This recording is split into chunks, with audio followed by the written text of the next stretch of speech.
You're listening to the #1 podcast for oil and gas professionals.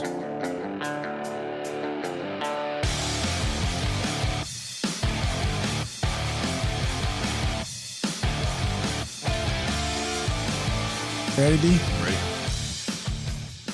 Hope you guys are ready. We're going to have some fun with this one. Hey, what's up, everybody? Mike Fry, President and CEO at Deepwater Subsea. I'm here with Dallas Bozeman. Hey, what's happening? What's happening, D? And we're going to do a special podcast today. We got a little Facebook Live action going on, and we're also going to be giving away some huge Yetis. So if you get a chance to check out both the Facebook Live and the podcast, there's going to be a special kind of call to action at some point. But other than that, kind of continuing with the message we've been talking about here lately. I always love to kind of mix in some music into the podcast, kind of add a little spice to it. And today's podcast, kind of coming out of the news, you see President Obama's over in Greece doing a lot of talking about, this is the way I was, how I was, and this transition of power and everything that's going on. So today's music is going to come to us from De La Soul. We're talking a little bit about me, myself, and I. It's just me, myself, and I. And the reason I want to talk about it is because, we talk about leadership, we talk about training, we talk about a lot of the things that you're going to deal with on a day-to-day basis as a leader or as a potential leader. One of the challenges you're always going to have is that transfer of power. If you're a new leader going into an organization, you have different options. And the challenge is, as you see in the news today, you have people in Washington and in corporate America who resist the change of new leadership. Now, if you're someone who's going out to a rig for the first time or going into, into a new department and you're taking that department over, something you have to think about is how is the current establishment doing their business? And I think it's the same thing, we've talked about before with the military where guys are in charge of a full battalion and they're the new leader. And these guys have been trained a certain way. They do business a certain way. And now you're the new guy taking over. So unfortunately, it's going to come down to you have to look at the bigger picture, which is it all about me, myself, and I? Or is it about the bigger, the team as a whole? Yeah, and if you look at a methodology, it's kind of centered, going back to military style, around like village stability operations. It's all about build, hold, and grow. The problem we have in corporate America is things get lost and we don't have anything that's repeatable.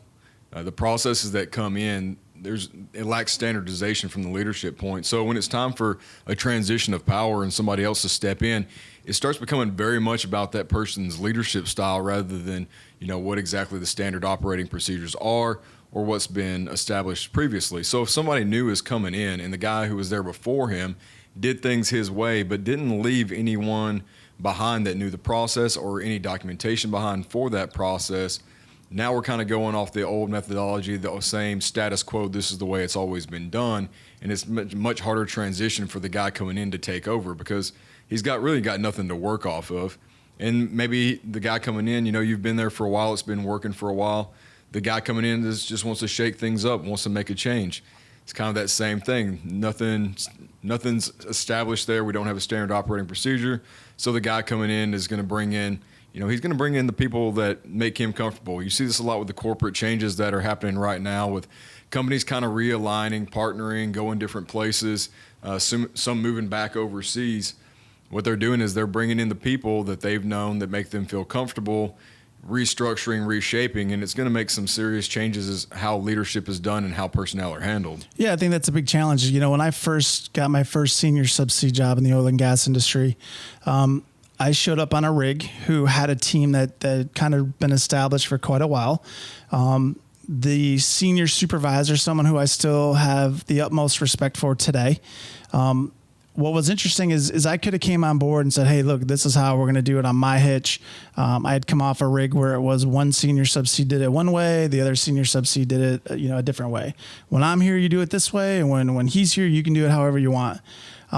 For me, when I showed up, it was, hey, does it work? And it does work. I'm not here to change the way you guys do business. I'm here to support the kind of the transition to a new supervisor. I brought in the more what I like to say, more the tech side of, how we can do documentation, administration, some of the other stuff.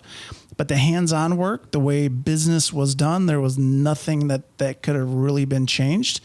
And so I think you see that a lot where two things happen. One, as you mentioned, new corporate leadership comes in and the organization resists that individual because, change is stressful. And we know it doesn't matter what you're doing. If you go into a new job, you're nervous that first day. Why? Because it's something different. But people will resist change. It's just part of human nature. The reason for that is because a lot of times we don't like to try something new. And unfortunately, at the corporate level, you get a new CEO, you get a new director, you get a new whatever leader it is. If they come in and try to shake the foundation, too much too fast can really offset the way an organization's working. And unfortunately, that happens a lot in today's fix it quick and make big changes fast, mentality. Yeah, I think one of the big problems is the people that come into these organizations, they feel like they've been placed in this job to make that change. So when they come in and start the building process, they're more focused on building infrastructure than they are building relationships. And that's what you really have to do. You've got to get buy-in first. You have to start shaping the culture, letting the people know that you care about them and let them have some input and some empowerment in the process. Because if you don't and you just focus on building the infrastructure, you're really pitting, their emotions, their feelings, their priorities against your desires to build that infrastructure. So the best way I think you can kind of mitigate that is to come in, and if you start taking care of the people, that will alleviate some of that stress, and they'll be able to focus on the infrastructure that you're trying to get them to buy into on the backside. Yeah, and I think if you get, like you said, if you get the buy-in, you get the input. I'm a firm believer that if you walk into a new organization, you say, hey, look, what's not working? Not coming in and going, oh, I know what's not working because I'm the new CEO. Your people will tell you what's not working. If you listen well enough, I was at one of the drilling contractors years ago, and they said, well, we need to go out and find out who are our low performers in our fleet. And I said, well, that's very easy. Just call the guys in the region. They'll tell you who the weaker guys are. Instead of having to send somebody else out to go do an assessment on total strangers, listen to the people that you have working for you. They'll be the first to know that such and such isn't pulling his weight, and we need to look at the way that business is done. But again, unfortunately, in today's world, the reason someone's taken over is because someone got fired or someone's been transferred somewhere else. You can call it being fired or being replaced, but it's a quick fix. That 100-day plan that you hear so much about, and even with the presidency and any leader. I mean, hell, I got the book on my shelf. The first 100 days. It's what changes can we make? How fast can we make them? And how much of that change is actually going to get into the foundation of the way business is done? Yeah, and it's really a lot of times this is poor critical thinking on a management standpoint when we start moving people around and trying to put people in new leadership positions. Because what happens is all we're doing is typically, especially when it comes to relocating non-performers, we're relocating them and making them somebody else's problem. So many times guys that are non-performers on one rig, they go, well, they're just not a good fit. I haven't done my due diligence and created enough documentation to really run somebody off or really justify it. So what I'm going to do is I'm going to pull them off this rig, give them to somebody else, and then hopefully in the next 6 months to a year, they'll build enough documentation that we can actually make some real change. It's a short-term win, but it's a long-term loss because all you're doing is you're taking your problem and you're just sweeping it under the rug for someone else for the next 6 to 12 months. Yeah, especially if it's something that can be fixed. I mean, if it's something that's trainable, if it's, I'm a firm believer in writing people up because I think that wake-up call is very important. I mean, I was wrote up twice in my career. I said jokingly both times I didn't think it was justified, but hey, you know what?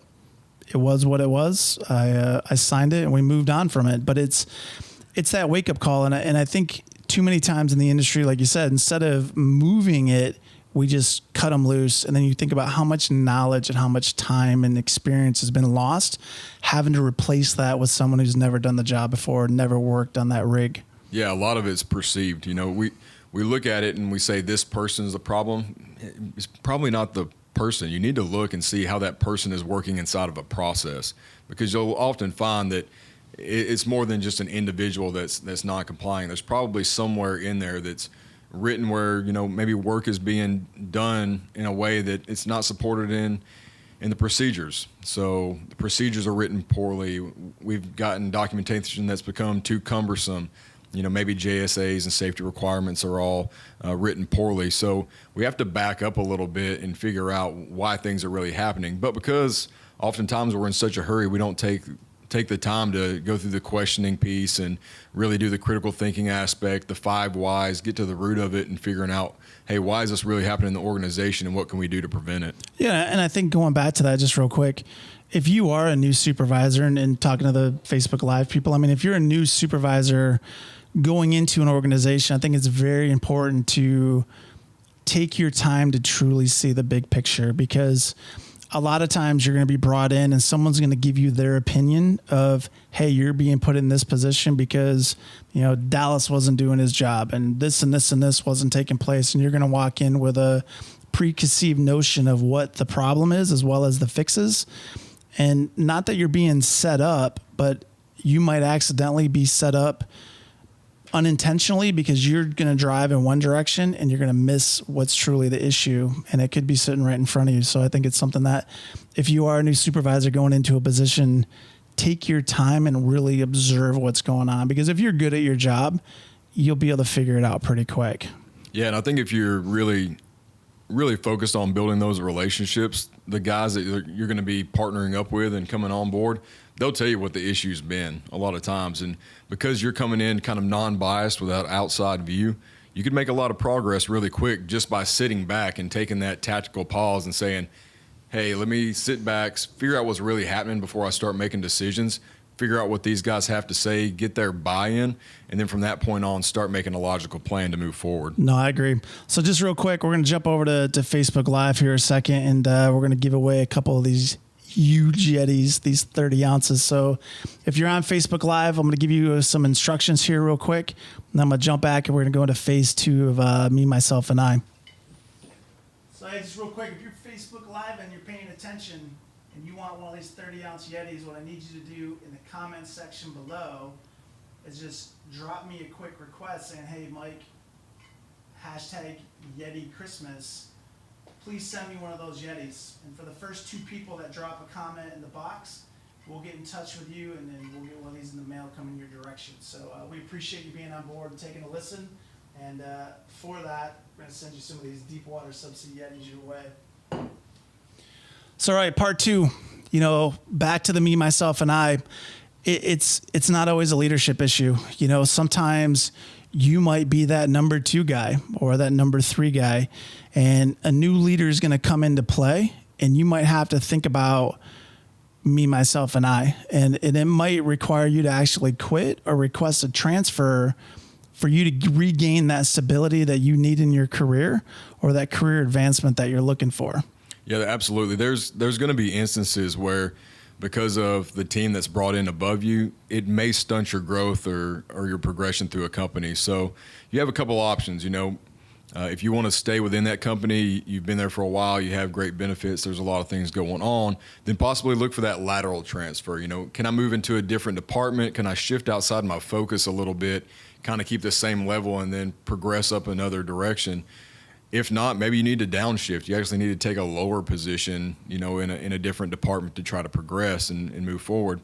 Sometimes that means leaving the company. You actually have to go outside, maybe even go outside the industry if it's really bad. But you have to go outside, downshift a little bit, and put yourself in a path where you can actually make some headway. I mean, I've had the opportunity to work in organizations where I made progression really fast, but I hit a wall pretty quick and knew that because of the leadership that was in charge, I was never going to go anywhere, in the foreseeable future. So sometimes you have to back out and realign yourself and say, hey, where can I really have some success and where can I move and find a place to grow?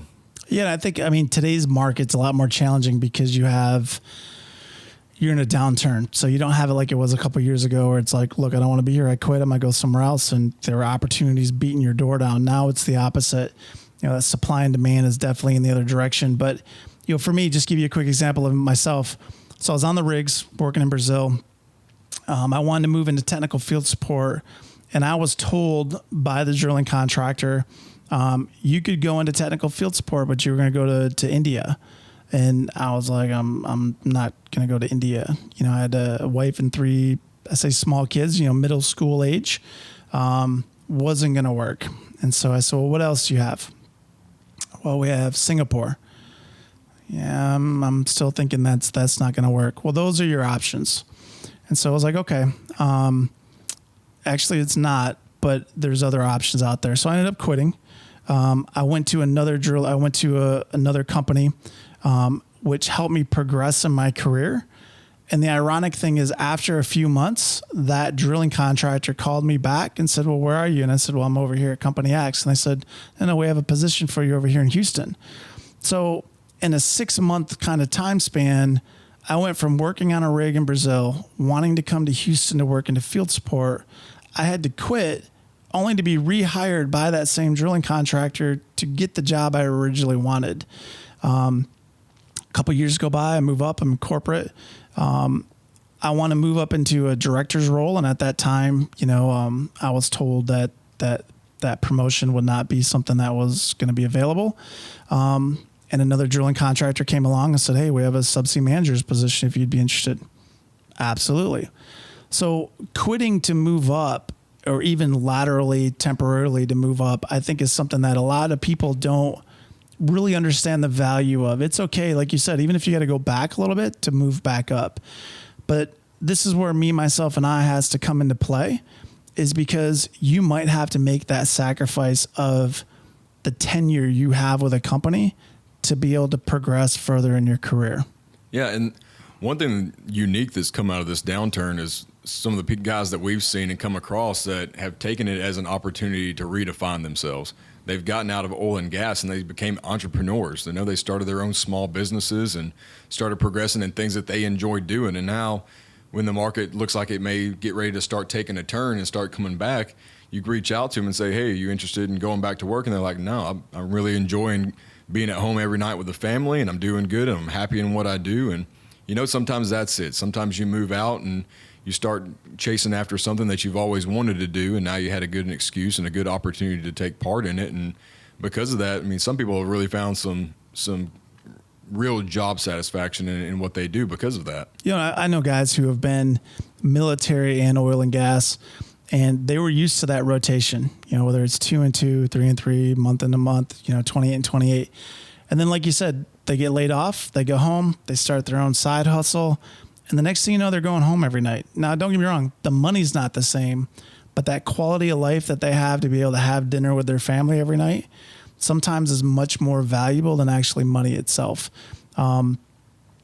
I think you just really have to look in the mirror, because if you are paying attention, if you're someone who's hungry, now there's going to be people out there listening to this who have no desire to move up.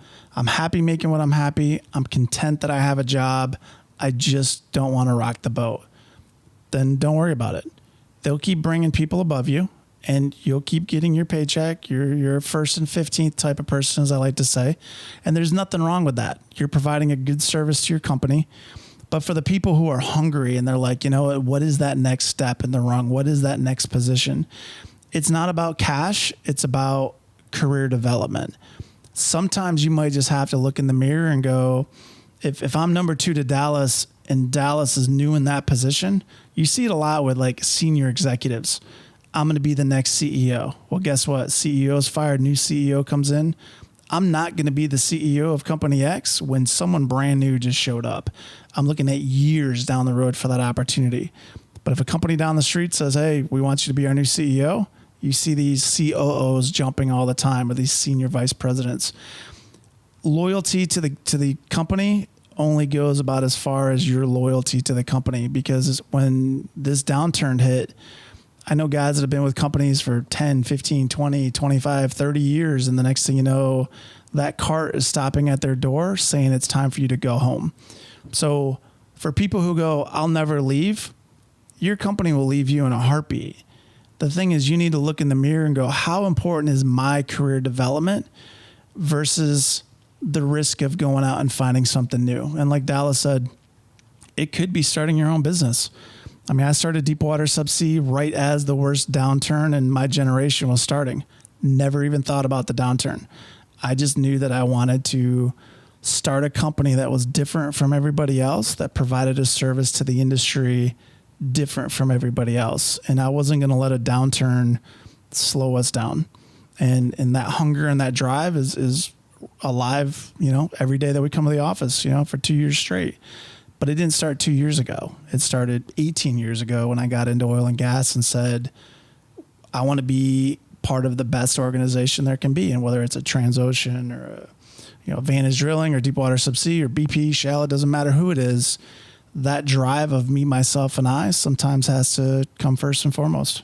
Yeah, and the point is regardless of what path you decide to take, whether it's becoming an entrepreneur, starting your own business, a lateral move, downshifting, trying to work your way up in another department, division, industry, whatever it is, regardless, you can't just stick your toe in the water and test it and say, we'll see if this works. You got to dive in head first and you got to give it everything you got, because unless you're really progressing and trying to make things better, not only for yourselves, but for the company, you're never going to make any real progress.